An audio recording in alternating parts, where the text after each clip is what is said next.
Fantastis, suami Sandra Dewi terima 420 miliar rupiah di kasus korupsi timah.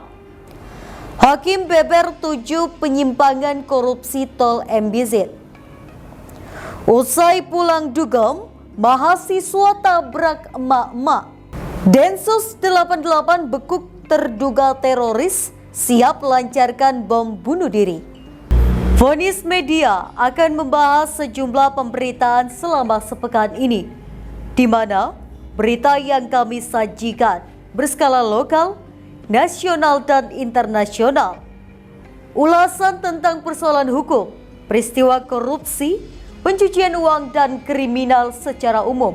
Semua kita rangkum dalam program Delik, Deretan Lintas Hukum dan Kriminal.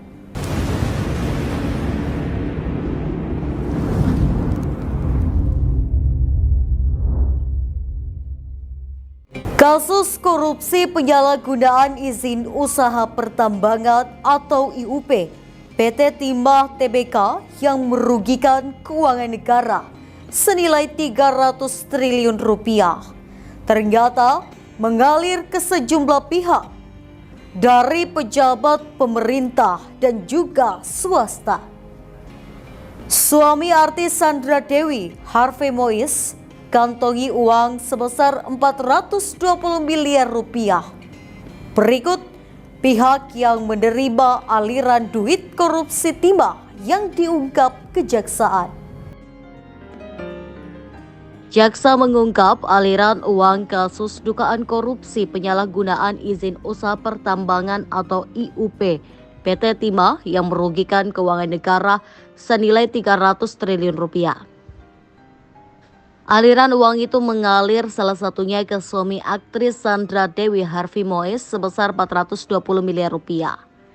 Jaksa membeberkan aliran uang itu dalam surat dakwaan yang dibacakan hari ini di Pengadilan Tipikor Jakarta, Rabu 31 Juli 2024. Terhadap terdakwa Kadis ISDM Provinsi Bangka Belitung periode 2015 hingga 2019, Suranto Wibowo. Kadis ISDM Provinsi Bangka Belitung 2021 hingga 2024 Amir Syahbana dan PLT Kadis ISDM Provinsi Bangka Belitung Maret 2019 Rusbadi. Perkara ini bermula ketika Suranto selaku Kadis ISDM Babel saat itu menyetujui rencana kerja anggaran dan biaya atau RKAB periode 2015 hingga 2019 ilegal terhadap 5 smelter. Adapun 5 perusahaan itu adalah PT Refinet Bangkatin beserta perusahaan afiliasinya, CV Venus Inti Perkasa beserta perusahaan afiliasinya, PT Sariwiguna Bina Sentosa beserta perusahaan afiliasinya, PT Stanindo Inti Perkasa beserta perusahaan afiliasinya, dan PT Tinindo Internusa beserta perusahaan afiliasinya.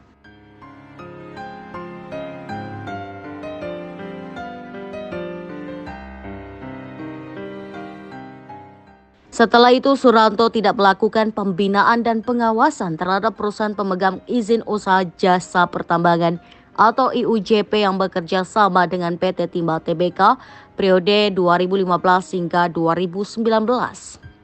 Akibatnya pihak swasta yang bekerja sama dengan PT Timah ini bisa leluasa melakukan penambangan secara ilegal dan melakukan transaksi jual beli biji timah. Perbuatan itu disebut jaksa memperkaya diri sendiri, orang lain atau korporasi. Jaksa membeberkan para tersangka yang menerima aliran uang korupsi ini, salah satunya Harvey Mois yang merupakan suami dari aktris Sandra Dewi. Berikut ini pihak yang menerima aliran duit korupsi timah yang diungkap jaksa dalam dakwaan dengan total 29 triliun 353 miliar 872 juta.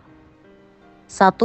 PLT Kepala Dinas ISDM Bangka Belitung Amir Syahbana sebesar 325 miliar 999.998 rupiah. 2. Suparta atau SP selaku Direktur Utama PT RPT sebesar 4 triliun 571 miliar 438 juta 592.561,56 rupiah. 3. Tamron alias Aon atau TN selaku beneficial owner atau pemilik keuntungan dari CVVIV sebesar 3.960.940.663,67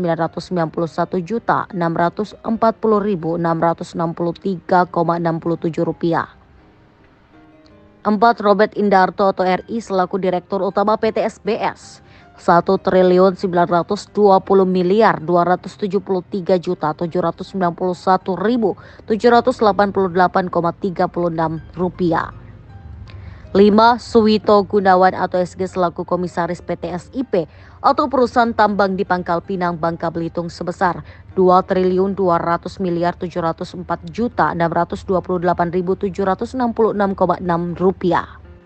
6. Henry Lee atau HL selaku Beneficial Owner atau pemilik manfaat PT TIN 1.059.579.599,19 rupiah.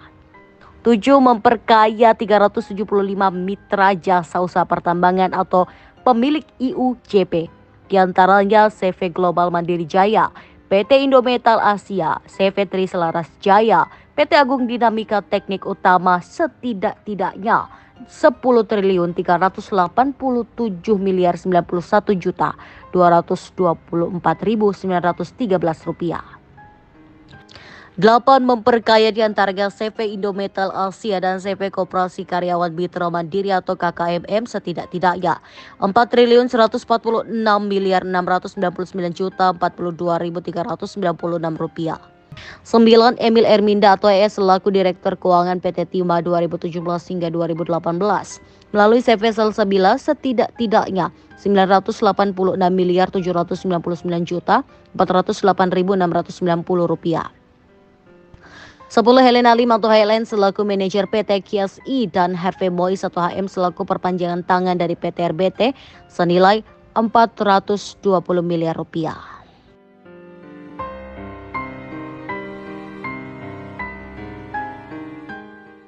Bahwa pada bulan Agustus 2018 Harvey Muiz dan Reza Adriansah menghubungi beberapa smelter yang akan bekerjasama dengan PT Timah Tbk, yaitu PT Sariwiguna Bina Sentosa, PT CV Venus Inti Perkasa, PT Stanindo Inti Perkasa, PT Trinindo Internusa yang ditindaklanjuti dengan melakukan pertemuan di Hotel dan Restoran Sofia yang beralamat Jalan Gunawarman, Kebayoran Baru, Jakarta Selatan, yang dihadiri antara lain 1. Muhammad Riza Pahlevi Tabrani selaku Direktur Utama PT Timah, 2. Alwin Albar selaku Direktur Operasi Produksi PT Timah, Tamron alias Aon selaku pemilik CV Venus Inti Perkasa dan Menara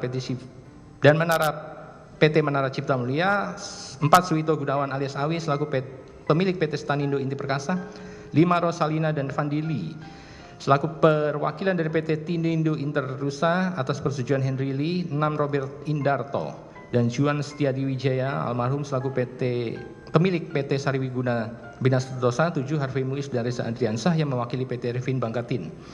Bahwa pemilik smelter PT Sariwiguna Bina Sentosa, CV Venus Inti Perkasa, PT Stanindo Inti Perkasa, PT Tinindo Internusa tahun 2019 mengetahui tidak akan mendapatkan persetujuan RKAB karena tidak memiliki kompeten person dan hanya PT Timah Tbk yang memiliki persetujuan RKAB serta memiliki personel yang bersertifikasi kompeten person sebagaimana yang dipersyaratkan dalam Peraturan Menteri ESDM RI dan Keputusan Menteri ESDM.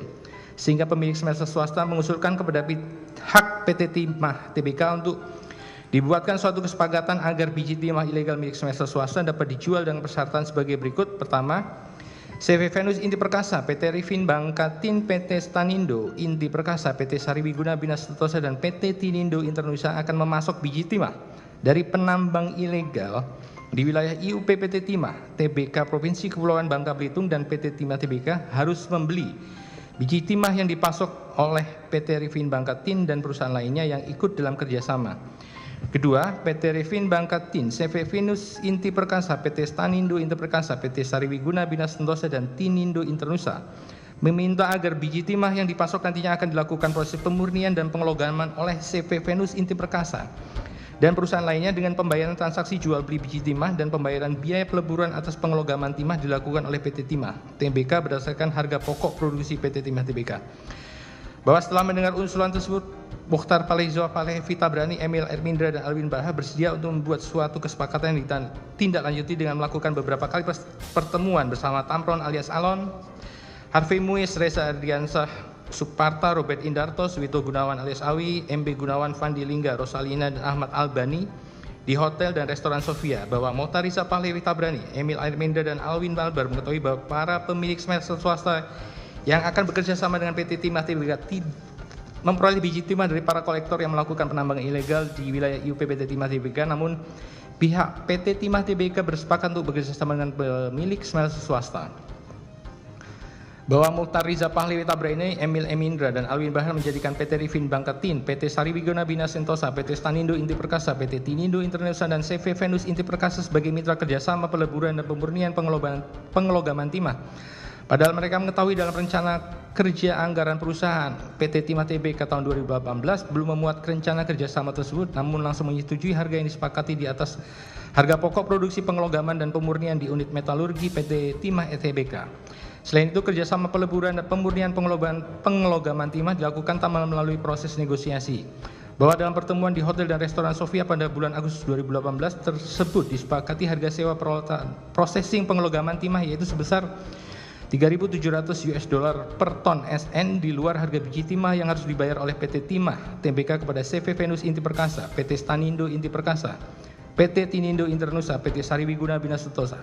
Sedangkan khusus untuk PT Rifin Bangkatin diberikan penambahan insentif sebesar $300 per ton SN sehingga nilai kontrak khusus untuk PT Rifin Bangkatin menjadi sebesar $4.000 per ton SN. Sedangkan biaya yang dikeluarkan apabila PT Timah melakukan peleburan sendiri di unit metalurgi PT Timah Tbk di Muntok Kabupaten Bangka Barat sebagaimana tercantum dalam harga pokok produksi Unmet PT Timah Tbk di Muntok Kabupaten Bangka Barat sebagai dasar taksiran unit metalurgi yaitu sebesar $900 sampai dengan $1.200 per ton SN. Bahwa selanjutnya para pihak smelter swasta yaitu CV Venus Inti Perkasa, PT Stanindo Inti Perkasa, PT Sariwiguna Bina Sentosa, dan PT Tinindo Internusa membuat surat penawaran kerjasama kepada PT Timah Tbk yaitu 1. CV Venus Inti Perkasa sesuai dengan surat nomor 026 dan seterusnya tanggal 24 September 2018 tentang penawaran kerjasama peralatan prosesing pengelogaman timah beserta lampirannya dengan penawaran harga sebesar $3.800 per ton. 2. PT Stanindo Inti Perkasa sesuai surat nomor 041 dan seterusnya tanggal 27 Agustus 2018 tentang penawaran kerjasama peralatan prosesing pengelogaman timah. 3. PT Sariwiguna Bina Sentosa sesuai surat nomor 001 dan seterusnya tanggal 2 Agustus 2018 tentang penawaran kerjasama peralatan prosesing pengelogaman timah. 4. PT Tinindo Internusa sesuai surat nomor 041 SIP tanggal 27 Agustus 2018 tentang penawaran kerjasama peralatan processing pengelolaan timah. Dilanjutkan. Majelis Hakim membeberkan penyimpangan dalam kasus korupsi proyek pembangunan tol Jakarta Cikampek 2 alias tol layang MBZ tahun 2016 hingga 2017. Penyimpangan itu menyebabkan kerugian keuangan negara 510 miliar rupiah. Berikut detail penyimpangan dalam proyek pembangunan tol tersebut. Majelis Hakim membeberkan penyimpangan dalam kasus korupsi proyek pembangunan tol Jakarta Cikampek atau JAPEK 2 alias tol layang MBZ tahun 2016 hingga 2017. Penyimpangan itu menyebabkan kerugian keuangan negara 510 miliar rupiah. Ketua Majelis Hakim Fahzal Henry membeberkan 7 penyimpangan dalam kasus tersebut. Penyimpangan tersebut berupa perubahan dokumen spesifikasi, meloloskan pemenang lelang, tidak melakukan evaluasi hingga hampir seluruh pekerjaan utama proyek tol MBZ disubkontrakan atau subkon. Berikut detail penyimpangan dalam proyek pembangunan tol MBZ. 1. Terdakwa Joko Dwijono bersama-sama saksi Yudi Mayudin dengan sengaja meloloskan dan memenangkan KSO Waskita Asket dalam lelang jasa konstruksi pembangunan jalan tol Jakarta Cikampek 2 Elevated tanpa melakukan evaluasi atau dokumen penawaran KSO Waskita Asset. 2. Terdakwa Joko Dwijono bersama dengan saksi Yudi Mahyudin dalam membuat harga perkiraan sendiri di mana terdakwa menyetujui atau HPS Owner Estimate. Yudi Mahyudin dan tim panitia pengadaan tidak pernah melakukan survei secara langsung, namun hanya mendasarkan dalam jurnal-jurnal yang ada di Jakarta, serta hanya merujuk kepada LAB yang diperoleh dari terdakwa Joko Dwijono selaku pejabat pelaksana pengadaan barang dan jasa sebesar 13.137.123.215.000 setelah dipotong PPN. 3. Terdakwa Joko Dwijono bersama-sama dengan saksi Yudi Mahyudin tidak melakukan evaluasi pada dokumen spesifikasi khusus yang mengarah ke pemenang lelang pekerjaan steel box girder pada merek perusahaan tertentu, yaitu PT Bukaka Teknik Utama, yaitu adanya pencantuman kriteria struktur jembatan girder komposit Bukaka pada dokumen spesifikasi khusus, yang kemudian dokumen tersebut ditetapkan terdakwa Joko Dwijono sebagai dokumen lelang pembangunan jalan tol Jakarta Cikampek 2. 4 terdakwa Joko Dwijono bersama-sama dengan saksi Yudi Mahyudin tidak melakukan evaluasi terhadap dokumen spesifikasi khusus yang dirubah oleh saksi Tony Budianto Sihit bersama-sama dengan Sofia Balfas serta saksi Dono Parwato yang tidak sesuai dengan basic design atau desain awal, berupa tidak mencantumkan tinggi girder pada dokumen penawaran sehingga bentuk steel box girder berubah.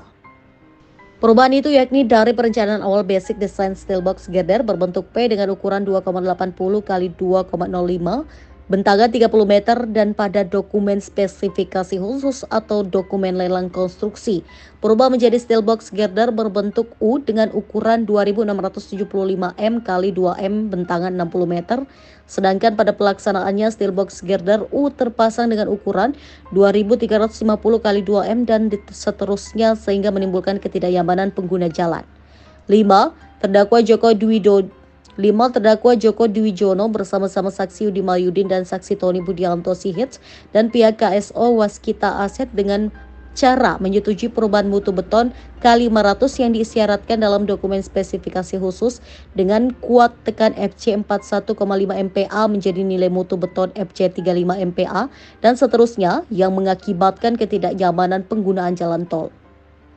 6. Terdakwa Joko Dwijono tidak melaksanakan evaluasi dan pengendalian terhadap kegiatan pembangunan jalan tol Jakarta Cikampek 2 sehingga hasil pekerjaan tidak dapat dimanfaatkan sesuai dengan feasibility atau studi kelayakan dan kriteria desain yang sudah ditetapkan.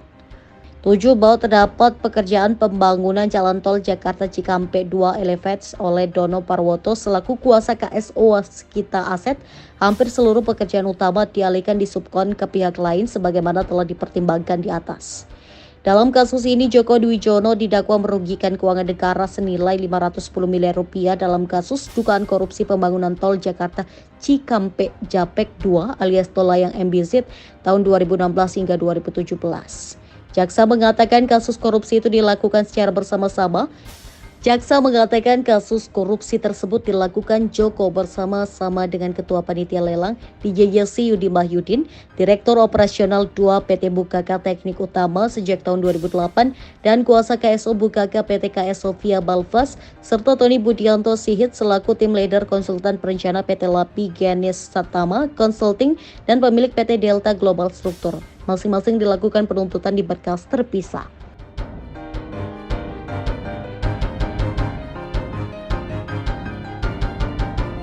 Joko Dwijono telah terbukti secara sah dan meyakinkan bersalah melakukan tindak pidana korupsi secara bersama-sama sebagaimana yang didakwakan penuntut umum dalam dakwaan subsidiar.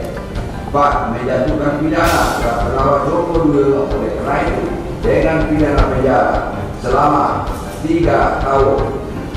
4. Menjatuhkan pidana denda terhadap Joko Dwijono sebesar 250 juta rupiah dengan ketentuan apabila denda tersebut tidak dibayar maka diganti. Mahasiswa Marisa Putri ditetapkan sebagai tersangka usai menabrak ibu rumah tangga Renti di Pekanbaru Riau. Tersangka diketahui baru pulang dugem saat kejadian. Mahasiswa Marisa Putri 21 tahun ditetapkan sebagai tersangka usai menabrak ibu rumah tangga atau YRT Ranti 46 tahun di Pekanbaru. Tersangka diketahui baru pulang dugem saat kejadian. Peristiwa tersebut terjadi di Jalan Tuanku Tembusai atau Jalan Nangka, Sabtu 3 Agustus pukul 5.45 waktu Indonesia Barat. Saat mengendarai mobil di Jalan Tuanku Tembusai Pekanbaru dari arah yang bersamaan, mahasiswa Universitas Abdurrahman Pekanbaru itu menabrak sepeda motor Yamaha Vega JR. Sepeda motor itu dikendarai Renti 46 tahun.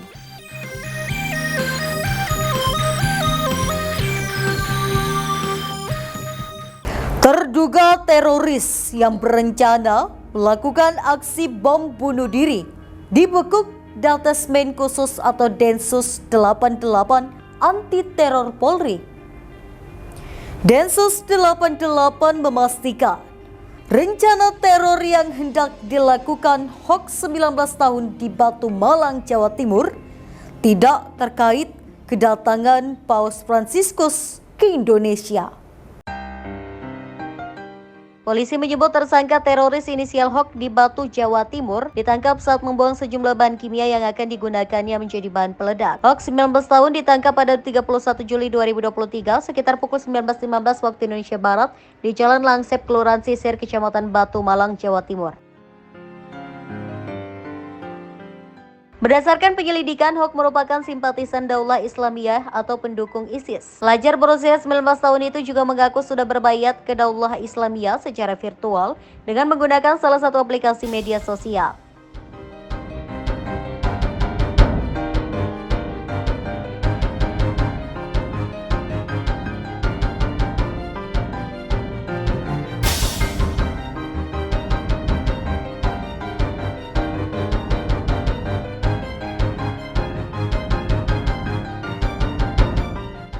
Itu tadi informasi penting dan menarik selama sepekan dalam program Delik, Deretan Lintas Hukum dan Kriminal. Anda bisa mengakses berita lainnya di web kami di vonis.id dan di channel YouTube Vonis Media. Jangan lupa untuk komen, share, like, dan subscribe channel kami. Kami undur diri, sampai jumpa minggu depan.